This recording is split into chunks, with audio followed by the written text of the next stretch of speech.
The object seen, the eye that sees, and the seer, these three do not meet each other, either in pairs or all together.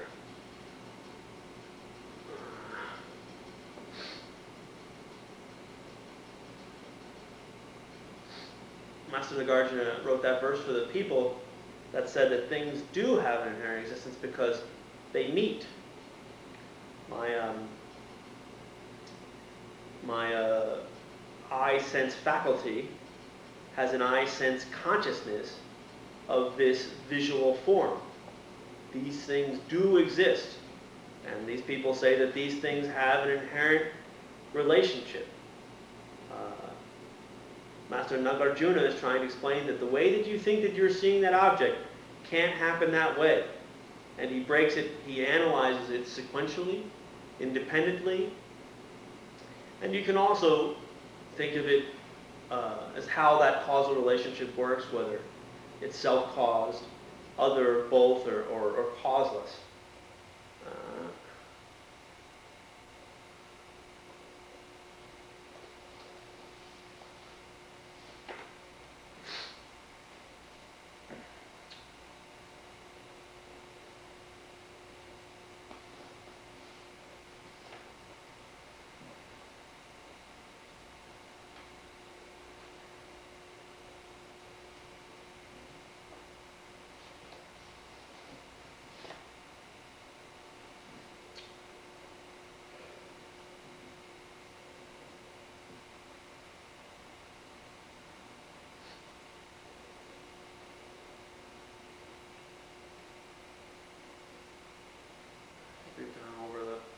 Relentlessly, sequentially, independently. If something exists sequentially, there would be an eye sense power. An eye sense power seeing, an object that is seeing, a seer, and the object seen. The object seen by a seer couldn't exist before the seer because it's an object seen. Similarly, an eye faculty seeing cannot be an eye faculty that's seeing before it's seen object. And similarly, the consciousness the same way. These things can exist sequentially, and if they had an independent, inherent existence to them, they can exist dependently. If a thing had an independent existence, an inherent existence, it wouldn't change, and it couldn't be a cause for. If this object had an inherent existence, and my perception of it was an inherent phenomenon, and my eye sense power were inherent existence, there would be no connection. There would be no dependent relationship. It would be unchanging.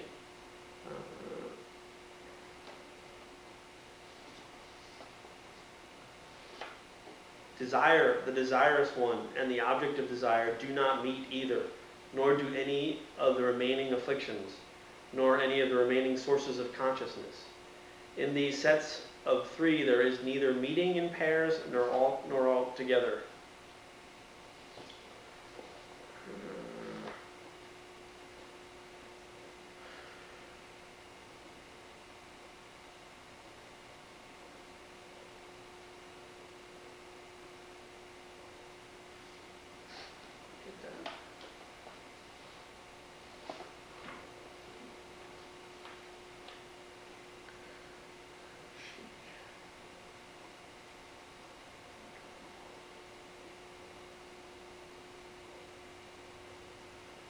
And here he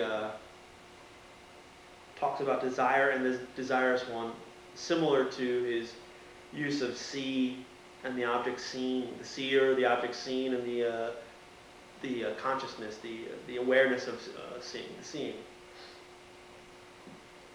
A desirous one can exist before desire. If sequentially there were a desirous one that existed and then it took upon desire, can't work like that. There has to be a desirous one, that person has to be in desire. But if they existed sequentially, there would be this person, they would have to adopt desire. That's not a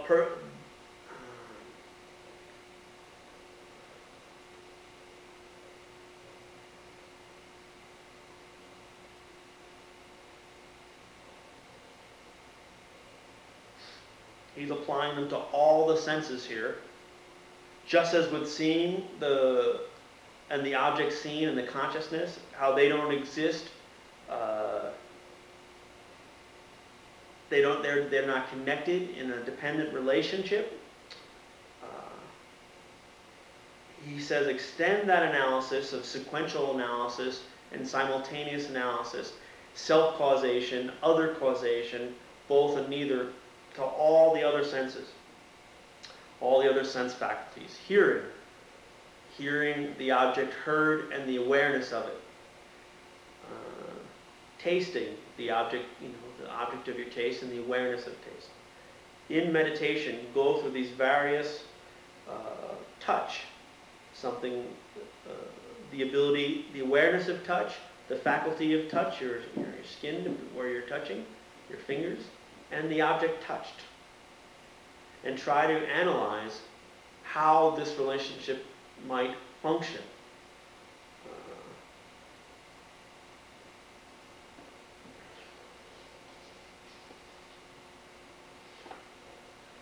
I'm hot.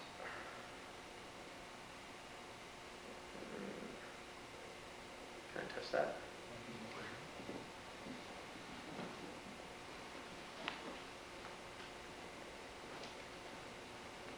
Just touch it a little bit.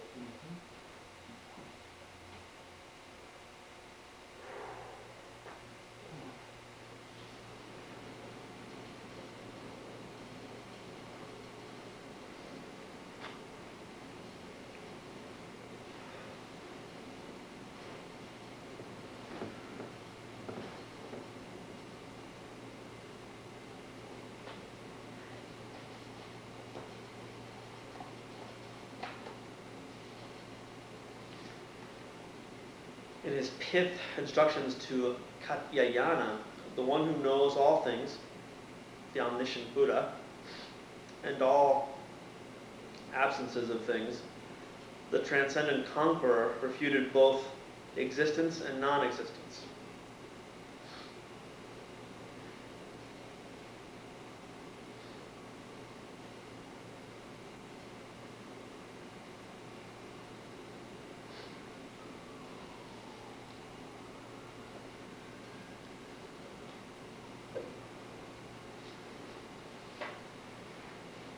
That's a Pali. It's in the Pali canon, the pith instructions to Katyayana.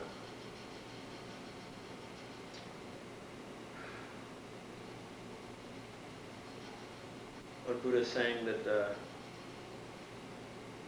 to say that things exist in an unqualified manner, or to say that they don't exist in an unqualified manner, is to invite disaster. In what way? Similarly, Lord Buddha, when he was questioned by the Indian saints, they asked him if there were God, there was an end to the world, there was a beginning to the world, all these questions. And he took the sage's silence when asked all these questions. I forgot, I think it's something like the 18 questions or the 21 questions. Or the reason that he kept his silence is that he understood that these sages would either take him to mean that God doesn't exist in an unqualified manner, or that God exists in an unqualified manner. He knew that they would either take him that go to the extreme of existence or non-existence. In what manner? Self-existently. That all phenomena have this nature in and of themselves. They exist essentially. They hold an essence. They don't change.